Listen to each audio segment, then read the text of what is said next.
ఇవాళ చూస్తున్నాం ఎంత. నేను ఇవాళ నాచారం బయలుదేరితే 2.5 hours పట్టింది సార్. నేను పుసుక్కున ఒకటి మీ బిల్డరే ఒక ఆయన కొత్త ఆఫీస్ ఓపెన్ చేస్తే సంజీవ్ రెడ్డి నగర్ కాలనీకి పోవాలి. నేను భయ ఎట్లా పోయినా ఈ పత్యనగర్ బ్రిడ్జ్ మీదకి వెళ్ళిపోయినా. ఇక బ్లాక్ అయిందంటే ఇక కదలలేదు. అంటే ఎన్ని వేల వేల కోట్ల రూపాయల వృధా అవుతుందో చెప్పండి.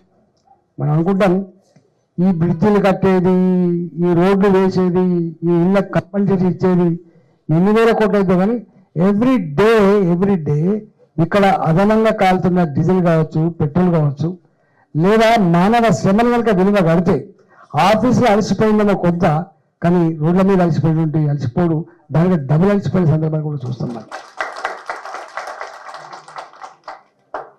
First impression is best impression అనగా మల్కాయి ప్రజలు మోదీ గారి ఉదయంలో చోటు సంపాదించుకున్నారు. ఇక రేపు డెఫినెట్గా కేంద్ర ప్రభుత్వ పరంగా ఒకప్పటి సిస్టమ్ వేరు, ఇవాళ సిస్టమ్ వేరు. మీరు గుర్తుపెట్టుకోండి. ఒకప్పుడు కేంద్రం నేరుగా డబ్బులు ఇచ్చే సిస్టమ్ లేదు.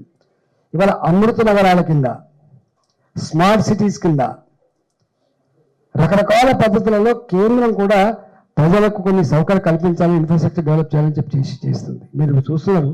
నాకు తెలిసి ఇన్ఫ్రాస్ట్రక్చర్ క్రియేషన్లో దేశంలో 75 సంవత్సరాల కాలంలో ఎంత జరిగిందో 10 ఏళ్లలో అంత జరిగిందని చెప్పి మనం చేస్తున్నాం.